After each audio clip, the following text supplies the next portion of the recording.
প্রথমেই আপনাদের আজ জানাই, আজ শুভ রাখি পূর্ণিমা।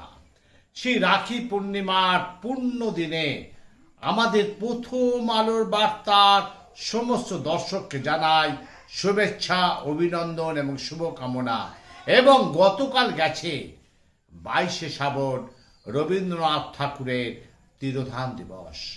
আমাদের প্রথম আলো বার্তার পর্দা থেকে সেই রবীন্দ্রনাথ ঠাকুরকে জানাই শতকোটি প্রণাম। আজকে হেডলাইন দিয়ে শুরু করলাম। প্রথমেই দেখাচ্ছি, আজ রাখি পূর্ণিমার দিনে ভগীরথপুর হাসপাতাল একটা ভূতের হাসপাতাল তৈরি হয়েছে।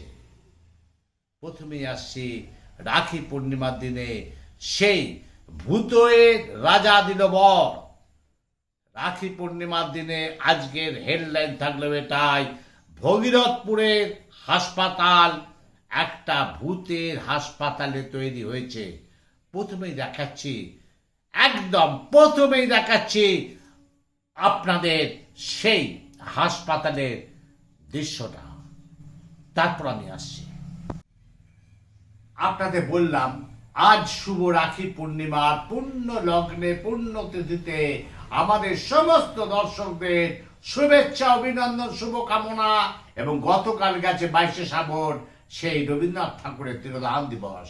এবং আজ রাখি পূর্ণিমায় প্রথমেই আমি আপনাদের দেখালাম সে ভগীরথপুরের হাসপাতালের চিত্র, যেটা ভূতের রাজত্ব চলছে। দরজা জানলা নেই, কোন রকম কাঠামো নেই, যে যা পাচ্ছে নিয়ে চলে যাচ্ছে। ডাক্তাররা আসছে, 1 ঘন্টা থাকছে, বহু দূর দূর থেকে রুগীরা আসছে, তারা ফেরত চলে যাচ্ছে। আমি আসছি মূল পর্বে। আমাদের প্রতিনিধি সেখানে গেছিল। এবার সেখানটা ব্যাপারে আমি বলছি। চারিপাশে জঙ্গলে ভরা, যেন মনে হয় হাসপাতাল নয়, ভূতের আবাসন। এক সময় এই ভগীরথপুর গ্রামীণ হাসপাতাল ছিল, অনেক নাম, থাকতেন অনেক ডাক্তার, অনেক ডাক্তারদের কোয়ার্টার, সবই প্রায় ভগ্ন দশা। এই নিয়ে উদ্বিগ্ন এলাকাবাসী। দীর্ঘ এলাকা জুড়ে চিকিৎসা করতে আসেন দূর দূরান্ত থেকে রোগীরা। ভগীরথপুর হাসপাতাল, পূর্বে শোনা গিয়েছিল এখানে 50 বেডের একটি হাসপাতাল নির্মাণ হবে। সেসব গোল্লায় এখন গেছে। দেখে মনে হয় ভূতেরাই এখানে বাস করে হাসপাতালে। হাসপাতাল থেকে চুরি গেছে বিগত দিনে কম্পিউটার, চুরি যাচ্ছে একের পর এক, দরজা জানলা চুরি হয়ে যাচ্ছে, বেড, এসব যেন নিত্যদিনের ঘটনা। হাসপাতালের প্রাচীর ভেঙে চতুর্দিকে রাস্তা হচ্ছে, গোয়াল বাড়ি হয়েছে হাসপাতালের ভিতর। এসব দেখে অনেকেই করছেন সেই হাসপাতালকে ছি ছি করছেন। এইবার আমাদের প্রতিনিধির সামনে সেই এলাকাবাসী, তারা তাদের কথাটা শুনুন। এই ভগীরথপুরের হাসপাতালের কথাটা একবার শুনুন। আমাদের প্রথম আলো বার্তার পর্দার প্রতিনিধি সেখানে গেছিল এবং আমরা খুঁজে পেলাম, আমরাই একমাত্র চ্যানেল যেটা ভগীরথপুরের হাসপাতালের সেই দৃশ্যটা আপনাদের দেখাচ্ছে। শুধু তাই নয়, আপনাদের সেই দৃশ্যটা দেখলেন এবং ওখানকার এলাকাবাসী লোকেরা কি বলছে সরাসরি। আজ রাখি পূর্ণিমা। সে রাখি পূর্ণিমার বেশ কয়েকদিন ধরে মহিলাদের হাতে তৈরি করা সেই দীঘার জগন্নাথ প্রভুর কে সেই তার ছবি দিয়ে রাখি তৈরি করছে মহিলারা। শুধু তাই নয়, রাজ্যের মুখ্যমন্ত্রী মমতা বন্দ্যোপাধ্যায়ের ছবি দিয়ে সেই মহিলারা রাখি তৈরি করছে। আমি আসছি মূল পর্বে। রাত পোয়ালেই 9 আগস্ট শুভ রাখি পূর্ণিমা। ইতিমধ্যে বাজারে পসরা সাজিয়ে শুরু হয়েছে রাখির বিক্রি নিয়ম। কথিত আছে 1905 সালে ব্রিটিশ সরকার যখন বাংলাকে দ্বিখণ্ডিত করার সিদ্ধান্ত নেয়, তখন রবীন্দ্রনাথ ঠাকুর এই বিভেদের বিরুদ্ধে প্রতিবাদ স্বরূপ রাখি বন্ধন উৎসব পালন করেন। তিনি হিন্দু ও মুসলিম সম্প্রদায়ের মধ্যে ঐক্য সম্প্রীতি স্থাপনের জন্য এই উৎসবকে ব্যবহার করেন। তবে বর্তমান সময় এই রাখি বন্ধন সার্বিকভাবে উৎসবের রূপ নিয়েছে। আর বিশেষ করে সব রাজনৈতিক দলগুলো এই বিশেষ দিনটাকে বিশেষ গুরুত্ব দিয়ে পালন করছে। তবে এবছর একটু ভিন্নভাবে রাখি বন্ধন উৎসবকে পালন করছে। উদ্যোগী হয়েছে নবদ্বীপ শহরের মহিলা তৃণমূল কংগ্রেসের তরফ থেকে।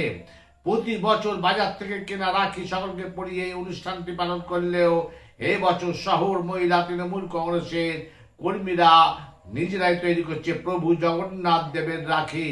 শহর মহিলা তৃণমূল কংগ্রেসের সভানেত্রী মনিকা চক্রবর্তী জানান, যেভাবে দীঘায় জগন্নাথ মন্দির সকলের কাছে সমাদৃত হয়েছে, আমরা ওই রাখি পূর্ণিমা শুভ দিনে জগন্নাথ দেবকে সম্মান জানিয়ে তার ছবি দিয়ে রাখি তৈরি করছি।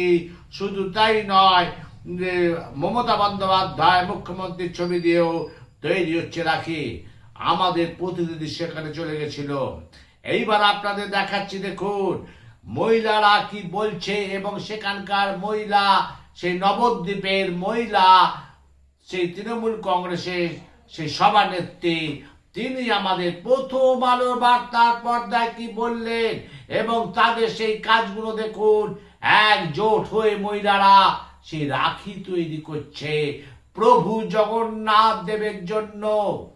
সরাসরি দেখুন আমাদের পর্দায়। এইবার দেখাচ্ছি একবারে আশ্চর্য, একবারে অবাক করা কাণ্ড এবং সুসংবাদ, সুখবর। হ্যাঁ, এই প্রথম কলকাতা ইস্টার্ন রেলওয়ের পক্ষ থেকে প্রথম এসি কোচ ট্রেন শুরু হবে আগামী 11ই আগস্ট। উদ্বোধন 10ই আগস্ট। মাত্র 120 টাকা শিয়ালদহ থেকে রানাঘাট যাওয়া যাবে এই বিশেষ ট্রেনের মাধ্যমে। সম্পূর্ণ এসি ব্যবস্থা এবং কয়েকটা স্টেশন বাদে নন স্টপেজ এই ট্রেন। ছাড়বে সকাল 8:29, রানাঘাট থেকে পৌঁছবে 10:10 শিয়ালদহ। শিয়ালদহ থেকে 6:50 ছাড়বে, রানাঘাট পৌঁছবে 8:32। এতে যাত্রী সংখ্যা প্রায় 1200-র মতন ব্যবস্থা করা আছে। এবং শুধু তাই নয়, এতে 12টা বগি আছে। কারণ আমরা শিয়ালদহ স্টেশনে আমরা খবর করেছিলাম ট্রেনের যে অনেক ট্রেন 9 বগি। শিয়ালদাতে সব থেকে বেশি সংখ্যক যাত্রী যায়, কিন্তু এই 12 বগি সেই রেলের আধিকারিকরা যেন সমস্ত ট্রেনকে করে। এটা আমাদের প্রথম আলো বার্তার পর্দা থেকে অনুরোধ রইল। যে ট্রেনটা উদ্বোধন হবে সেই ট্রেনটা 12 বগি। এবার রেলের আধিকারিক আমরা ছিলাম সেই ট্রেনের মধ্যে। হ্যাঁ, ট্রেনটা সবে ট্রায়াল ছিল। আজকে আমরা অর্থাৎ প্রতিনিধিরা ছিল, প্রথম আলোর বার্তার প্রতিনিধিরা ছিল এবং সেই রেলের আধিকারিক কি বললেন আমাদের প্রথম আলো বার্তার পর্দায় সরাসরি শুনুন। এইবার একটা আপনাদের চমক দিচ্ছি। প্রখ্যাত সাংবাদিক, প্রখ্যাত কেন বিখ্যাত সাংবাদিক সুমন ভট্টাচার্য জয় বাংলা বাংলাদেশের স্লোগান বক্তব্য নৌসাদে কি প্রতিক্রিয়া দিলেন সেই সাংবাদিক, বিখ্যাত সাংবাদিক সুমন ভট্টাচার্য আমাদের প্রথম আলো বার্তার পর্দায়। সরাসরি শুনুন সেই সাংবাদিকের বক্তব্য। দেখলেন আজ রাখি পূর্ণিমায়, সেই রাখি পূর্ণিমায় সমস্ত ভালো খারাপ সমস্ত রকম প্রতিবেদন দিলাম। তবে এই রাখি পূর্ণিমার দিনে আজকে প্রথম আলো বার্তার হেডলাইন থাকলো এটা, ভগীরথপুরে হাসপাতাল হয়ে গেছে ভূতের হাসপাতাল। হ্যাঁ, সেখানে ডাক্তাররা 1 ঘন্টা সময় দেয়, দূর দূর থেকে সেই রুগীরা আসে, তারা ফেরত চলে যায়। সেটা এখন হয়েছে সেই ভূতেদের হাসপাতাল। দেখতে থাকুন, আমি অমল চ্যাটার্জি।